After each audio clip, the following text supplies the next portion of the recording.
Saudara, saya ingin membahas 5 kebohongan dari polemikus-polemikus Islam tentang Alkitab yang mereka ulang-ulang. Nah, kebohongan yang pertama itu adalah klaim mereka bahwa Alkitab Kristen itu sudah palsu. Tetapi untuk menyatakan bahwa Alkitab Kristen itu sudah palsu, mereka harus bisa menunjukkan Alkitab yang asli. Kalau tidak ada Alkitab yang asli, bagaimana mereka bisa tahu bahwa Alkitab yang dipegang Kristen itu sudah palsu? Nah, ketika kita tanya, di manakah Alkitab yang asli menurutmu? Mereka ternyata tidak bisa menunjukkan Alkitab yang asli. Tidak bisa membuktikan Alkitab yang asli. Sehingga tuduhan mereka bahwa Alkitab Kristen itu sudah palsu adalah tuduhan yang bohong. Tuduhan yang omong kosong, yang tidak bisa dibuktikan. Itu yang pertama, saudara. Lalu yang kedua, kebohongan yang mereka buat yang kedua itu adalah perihal klaim-klaim mereka. Bahwa nabinya orang Islam itu dicatat dalam Alkitab. Bahwa nama Islam itu ada di dalam Alkitab. Seperti yang dibuat oleh Ustadz Kainama ya. Bahwa sekitar 827 kali katanya nama Islam itu disebut di dalam Alkitab. Tetapi problemnya adalah bahwa mereka itu percaya Alkitab sudah palsu. Nah, kalau Alkitab itu sudah palsu menurut mereka, tetapi pada saat yang sama membuat klaim bahwa nabi mereka ada di Alkitab, bahwa Islam disebut di dalam Alkitab, klaim itu berarti berdiri di atas satu kepalsuan. Kenapa demikian? Karena mereka mengatakan Alkitab itu palsu. Nah, ini adalah sesuatu inkonsistensi secara logis yang luar biasa kacaunya, saudara. Ya, masakan Alkitab itu palsu, tetapi masih cari pembenaran, justifikasi mengenai nabi mereka, mengenai nama Islam dari dalam Alkitab. Ini kekonyolan luar biasa, saudara. Ini kebohongan yang kedua. Yang ketiga, saudara, yang saya catat itu adalah bahwa mereka berkata, Injil yang dipegang orang Kristen sekarang sudah tidak asli. Lalu kita tanya, di mana yang asli? Injil yang asli itu diterima oleh Yesus Kristus, kata mereka. Ya, Injil yang asli diterima oleh Yesus Kristus dan itu sudah hilang. Dan Injil yang dipegang orang-orang Kristen sekarang ini adalah Injil-Injil yang sudah dipalsukan. Nah, kita tanya, kamu tahu dari mana bahwa Yesus Kristus itu menerima Injil yang asli? Kamu tahu dari mana? Kembali lagi mereka merujuk kepada Alkitab, saudara. Misalnya orang-orang seperti Zuma, Zulkifli M. Abbas itu merujuk kepada kitab Wahyu. Di sana dikatakan, menurut dia ya, bahwa Yesus menerima wahyu dari Allah. Ya, dalam debat kami dia pernah merujuk kepada kitab Wahyu, saudara, untuk membuktikan bahwa Yesus itu menerima wahyu dari Allah. Nah, kembali mereka merujuk kepada Alkitab, saudara. Padahal mereka katakan Alkitab itu palsu ya. Jadi ini adalah satu kebohongan yang sangat besar, saudara. Jadi mereka berkata Injil yang asli tidak ada. Injil yang asli diterima oleh Yesus tapi sudah tidak ada. Lalu kita tanya, tahu dari mana kamu bahwa Yesus terima Injil yang asli? Tahu dari Alkitab yang mereka anggap itu palsu. Sekali lagi di sini mereka berdiri di atas atau mereka mendasarkan argumentasi mereka bahwa Injil yang asli itu hilang di atas Alkitab yang mereka katakan palsu. Berarti klaim-klaim mereka dibuat di atas kepalsuan. Saya selalu mengatakan bahwa mereka sangat tidak cerdas untuk memahami argumentasi-argumentasi semacam ini. Tapi cukuplah bagi kita orang Kristen untuk memahami argumentasi tingkat tinggi yang sangat-sangat dalam ini untuk menunjukkan kekonyolan mereka atau untuk memahami kekonyolan dan kebohongan-kebohongan mereka. Nah, kebohongan yang keempat, saudara, itu mengenai istilah Alkitab. Mereka berkata, kami tidak sebut Alkitab, tapi itu adalah Bibel katanya. Ya, Bibel ya, kampungan ya. Masa disebut Bibel, saudara? Kenapa Anda bilang Bible saja ya? Sesuai dengan penyebutan bahasa Inggrisnya kan begitu ya. Bibel katanya, saudara. Dan itu berasal dari kata Bible ya. Dan kata Bible ini berasal dari kata Biblia di dalam bahasa Latin yang artinya kitab-kitab.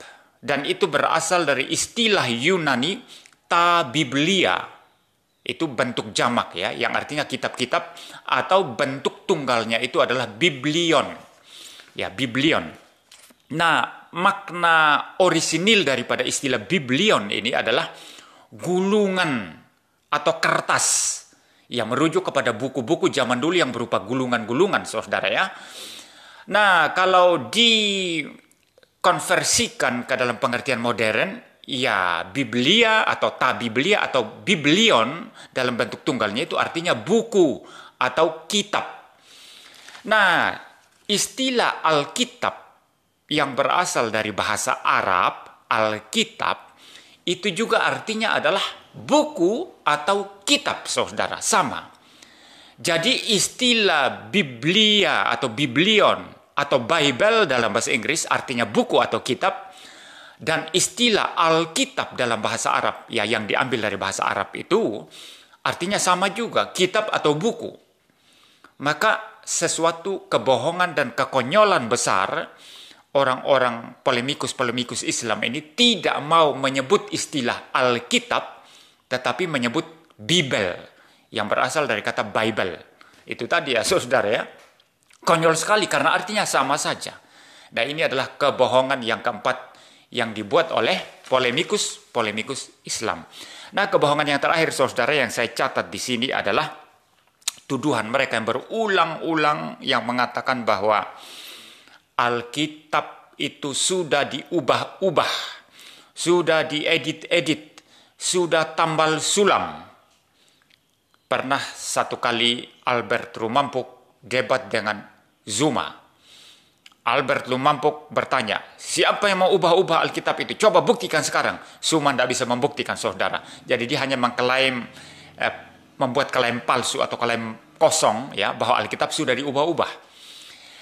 Nah, saudara, Alkitab sudah diubah-ubah. Ternyata setelah saya teliti, yang mereka maksud Alkitab sudah diubah-ubah itu adalah versi terjemahan Alkitab. Ya, antara versi yang lama dan versi yang sekarang memang ada perkembangan atau ada ya, perubahan-perubahan sesuai dengan perkembangan bahasa. Kalau kita misalnya sekarang menggunakan Alkitab bahasa Indonesia, tapi menggunakan terjemahan tahun 1910 atau 1920-an, 30-an begitu, yang tidak cocok, saudara. Tidak cocok ya, tidak cocok dengan konteks bahasa yang memang berkembang, saudara. Maka perlu terjemahan yang lebih baru. Dan memang itu wajar saja, saudara. Alkitab terjemahan, ya, memang terjemahan-terjemahan itu bisa berubah, berkembang sesuai dengan perkembangan bahasa yang ada. Nah, kalau maksudnya Alkitab Kristen sudah diubah-ubah oleh karena terjemahan-terjemahan ini mengikuti perkembangan bahasa, inilah satu kebohongan atau kekonyolan. Karena substansi ajaran Alkitab itu mengenai Yesus yang adalah Mesias yang dijanjikan, mengenai Yesus yang adalah Sang Logos yang sudah datang mengambil natur manusia, dan di dalam kemanusiaannya dia taat dari lahir sampai mati untuk mengklaim hidup kekal bagi kita, dan sudah mati di atas kayu salib untuk menghapuskan dosa-dosa kita. Selama substansi itu tidak diubah, maka Alkitab tidak berubah. Dan Alkitab versi otograf yang ditulis oleh penulis-penulis Alkitab, intinya, substansinya adalah Yesus Tuhan dan Juru Selamat. Yesus Tuhan dan Juru Selamat. Manusia diciptakan oleh Tuhan, sudah jatuh dalam dosa dan butuh penebusan. Itu adalah substansi dari isi Alkitab, saudara. Dan itu tidak berubah sama sekali. Nah, kalau masalah terjemahan nanti mengalami perkembangan bahasa, itu sesuatu yang wajar. Jadi, kalau polemikus Islam ini bermaksud bahwa Alkitab itu sudah diubah-ubah, sudah tambal sulam, sudah diedit-edit, dan yang mereka maksud adalah bagaimana terjemahan-terjemahan Alkitab ini berkembang menurut perkembangan bahasa, maka itu adalah satu kebohongan, satu kekonyolan. Karena substansi isi Alkitab itu tidak berubah sedikit pun. Tentang Yesus, satu-satunya Tuhan dan Juru Selamat. Siapa kamu yang mendengarkan saya saat ini, yang percaya kepada Yesus Kristus sebagai Tuhan dan Juru Selamatmu, saat ini kamu menerima keselamatan kekal, menerima hidup yang kekal dari Yesus pemberi hidup. Terimalah Dia sebagai Tuhan dan Juru Selamatmu saat ini. Jangan keraskan hatimu. Tuhan memberkati kita sekalian.